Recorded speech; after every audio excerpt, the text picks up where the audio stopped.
Today, I want to share a mentality and motivation that will prevent us from slacking and passing up opportunities to share Christ with those around us.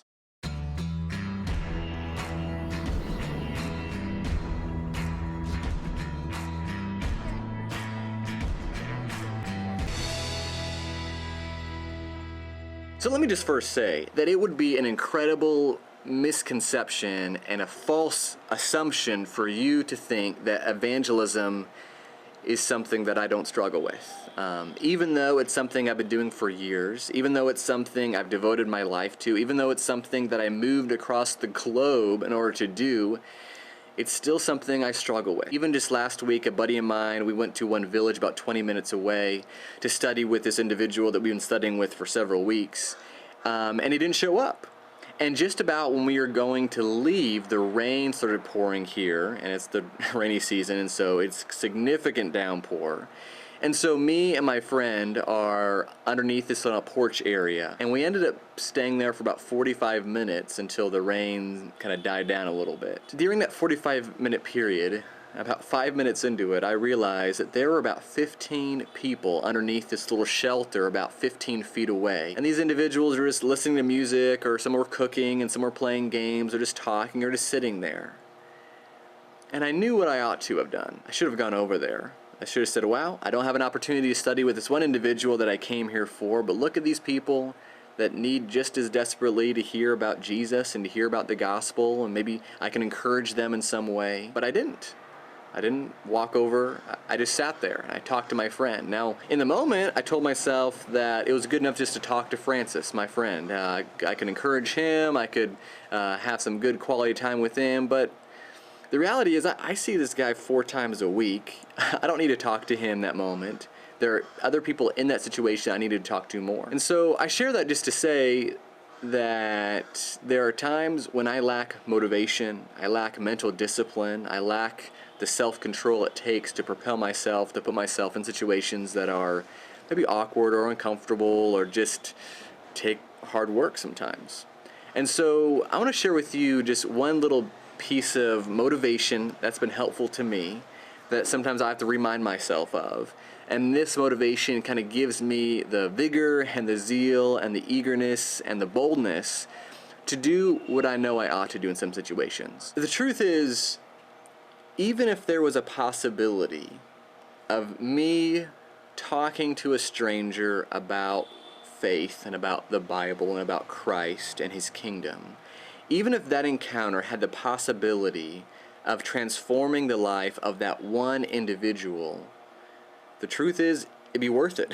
It'd be totally worth it. It'd be more than worth it. But the truth of the matter is, every gospel encounter that I have is not simply the potential to transform the life of that one person I'm talking to, but wrapped within that is the potential to transform the life of hundreds and even thousands of people. Because the nature of the gospel is that if that seed that is planted, the word of God that's planted inside the heart of that individual blossoms and it grows and it bears fruit, that individual will not only himself be transformed, but then also he then will carry that same seed with him and plant that seed in an unknown number of people that he or she interacts with for the rest of their life. In some ways, I think it's appropriate for us to see every individual that we have the option and the possibility and the availability to talk to about Christ as not simply being an encounter with an individual, but being an encounter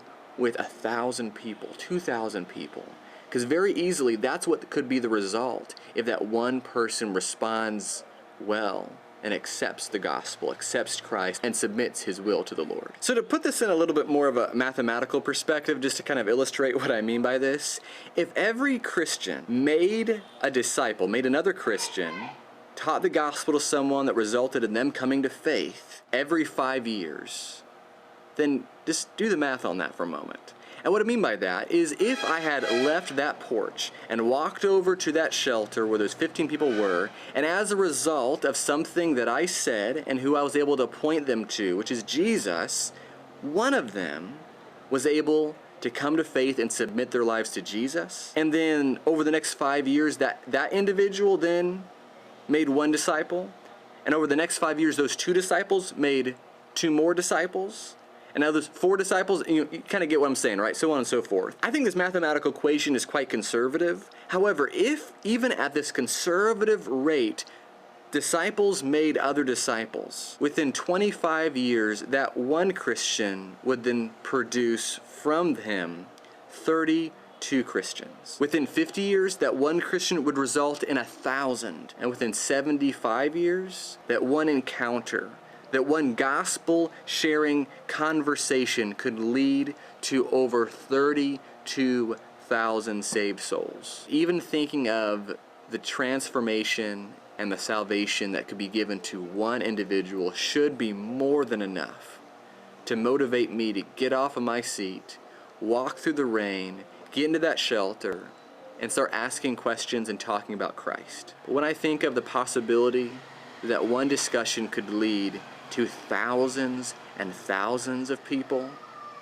submitting to the Lord, being saved from their sins, being added into the kingdom, it's a no-brainer. So this is what I do to keep motivated, and this is one of the motivations that I remind myself of that kind of keep me going, and so I hope it can also have a similar effect in your life. Thanks so much for listening. I'll catch you later.